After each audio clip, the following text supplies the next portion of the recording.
we're going to use a Coir pot, and we're putting it inside this.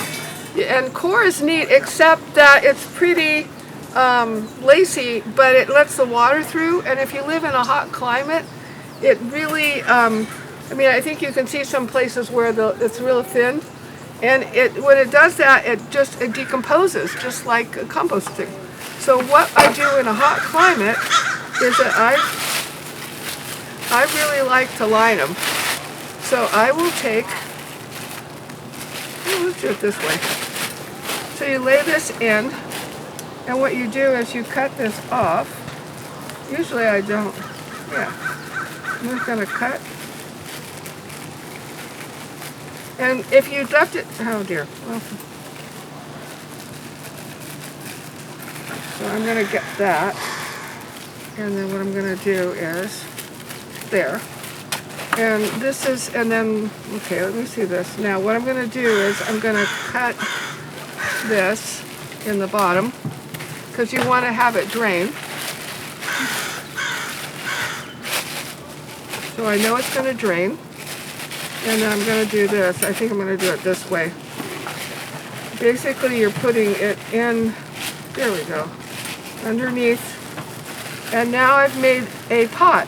Now I have used this method to put into baskets that are twig baskets or a basket. And I really like to have a fern and some flowers at my front door, and I want a basket. You can also use this method. And if you eat cereals, there's a cereal bag.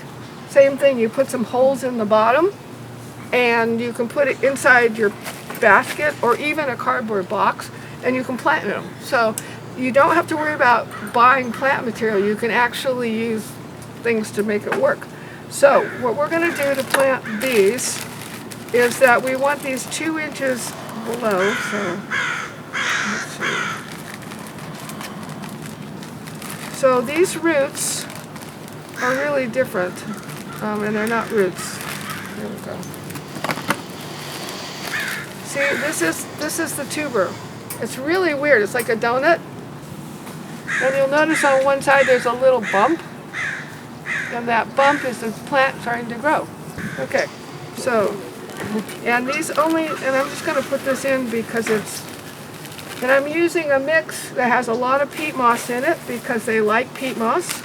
This is 420, it's by our company, E.B. Stone, and it's preferred for marijuana growers, yes.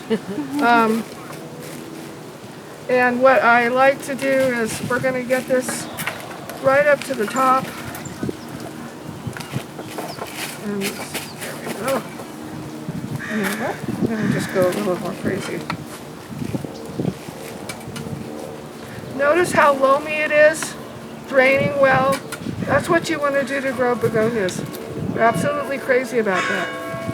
So now I've got this, and I've got this pretty much only about 2 inches under. You're putting them right there, and you're covering a little, just barely covered. 2 inches, and they're 8 inches apart. In fact, I kind of want this coming to the edge. So see, it's going to come up. I like to firm things so the water doesn't go anywhere. And of course, you always have your instructions for these. So you follow your instructions. It says it's bee friendly and fragrant, and I've never heard of one being fragrant. So I'm kind of curious about how these are going to turn out. So now I've planted, and you can see I've got you can see it's barely under the soil. That's how you want to plant them.